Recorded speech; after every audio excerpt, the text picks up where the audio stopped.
les marchés financiers avec IG Markets, CFD Trading. Bonjour, c'est Gilles du site boursicoté.com. Voici l'analyse technique des principales paires de devises du marché Forex, ainsi que l'analyse des matières premières telles que l'or et le pétrole. Et on commence tout de suite par l'euro-dollar. L'euro-dollar donc qui a confirmé sa tendance en venant marquer un rebond ici sur le support que nous avions précédemment tracé à partir des deux précédents plus bas significatifs. Et bien regardez, au pips près, on est venu s'appuyer sur cette ligne de support haussière pour venir marquer un point bas et donc remonter.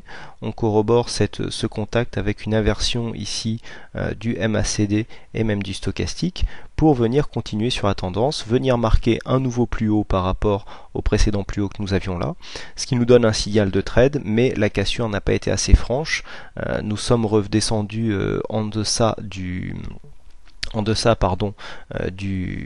stop, puisqu'avec un plus bas à 1,4864, et bien ici donc il s'agit d'un signal perdant. Bon, ce sont des choses qui arrivent, tous les signaux ne peuvent pas être gagnants malheureusement. Toujours est-il que cette phase de hausse ici nous confirme que nous sommes dans une continuité haussière du point de vue moyen et même je dirais moyen long terme au niveau de l'euro-dollar. Certains commencent même à parler des 1,50 en ligne de mire. Donc ce contact nous confirme la tendance, on attend une continuité pour venir ici marquer de nouveau plus haut. Attention aux bandes de Bollinger qui tendent à se refermer, qui voudraient nous dire que la tendance haussière ici, là vraiment très court terme, serait en train de s'affaiblir. Donc attention, si on venait à retester ici la droite de support, on pourrait bien avoir une cassure. On continue par le câble, donc la livre sterling contre le dollar américain, et on n'arrive pas à casser ici la résistance des 1,6743, puisqu'après le test de la semaine dernière, on est venu retester cette zone juste après l'ouverture d'hier soir, mais pour l'instant nous sommes sur un léger support haussier, mais pour l'instant, malgré des indicateurs qui sont relativement favorables, on est assez neutre au niveau du MACD, on est redescendu en zone neutre que ce soit pour le RSI et le stochastique.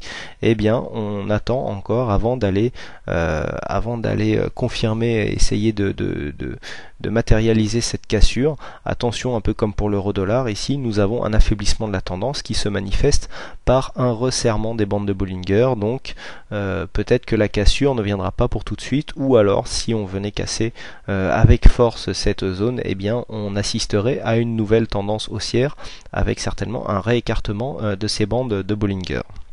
Donc à surveiller une éventuelle cassure ici des 1,6750, pardon, je vous ai dit 43 tout à l'heure, c'est 1,6750 qu'il fallait lire, j'ai confondu avec la valeur de la bande Bollinger supérieure.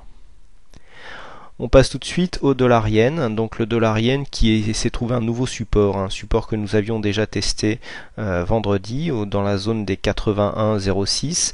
Et bien cette zone de support a encore fait office aujourd'hui, puisque après avoir marqué un plus bas sur cette zone, nous avons un plus bas à 81,02 et me semble-t-il, oui non 0,4. Après un plus bas à 81,04, là le dollar-yen tente à vouloir remonter. Ça fait deux tests de ce support, nous sommes dans une continuité de tendance baissière, nous avons changé de trend puisqu'on voit ici ce plus haut nous indique une cassure de la tendance. On le voit bien au niveau des bandes de Bollinger qu'il y a une inflexion de cette tendance baissière, mais nous sommes toujours dans un flux baissier, ça nous a été confirmé par l'inscription de nouveaux plus bas ici sur cette zone de support très proche des 81. Au niveau des indicateurs c'est assez neutre, donc on pourrait continuer dans cette voie là. Il faudra attendre plusieurs plus hauts pour nous marquer une résistance baissière qui nous donnerait un signal de cassure de cette tendance.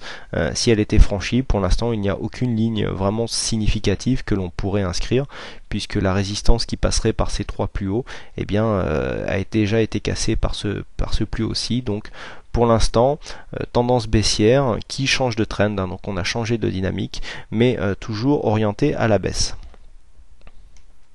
On passe maintenant à l'or avec un peu comme ce que nous avons sur l'euro-dollar et donc surtout sur le câble, une tentative de cassure de la zone des 1570. Il y a eu une tentative de cassure dès l'ouverture hier soir et puis les cours sont redescendus se rappuyer sur le 1540, ce qui nous donne lieu à un overlap puisque nous avions un plus haut très peu significatif mais qui a quand même pour mérite d'exister. Donc cassure de ce plus haut, on vient rechercher cette zone comme un support et là on s'attaque encore une fois à cette zone pour essayer de la casser. Donc pour l'instant ce n'est pas trop le cas, il y a eu un deuxième échec de cassure sur cette zone en fin d'après-midi et puis là nous sommes en train de redescendre. Une cassure de la zone des 1570 nous ouvrirait le chemin vers une continuité de la tendance haussière du métal jaune.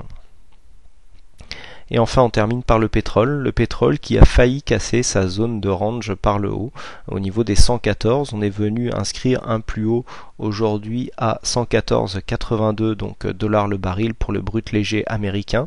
La zone de support des 110,80 a bien fonctionné aujourd'hui puisque après vous voyez cette ligne de support que je vous ai indiquée depuis maintenant quelques temps, eh bien on est venu s'appuyer dessus quasiment puisque le plus bas quasiment au point près puisque le plus bas est à 110,83 et ici je vous indique une ligne de support à 110,86.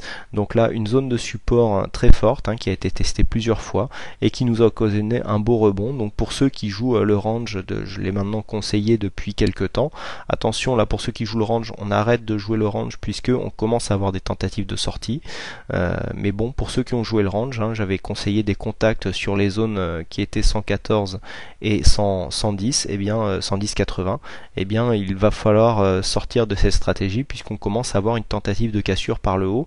Pour l'instant on est réintégré, mais on pourra avoir une confirmation donc de cette cassure haussière dès les prochaines séances. Voilà ce que l'on peut dire donc sur ces principales paires de devises et sur ces principales matières premières. Il ne me reste plus qu'à vous souhaiter à toutes et à tous une bonne soirée, bonne chance dans vos trades et je vous retrouve dès demain pour de prochaines analyses vidéo. Bonsoir. Les marchés financiers avec IG Markets, CFD Trading.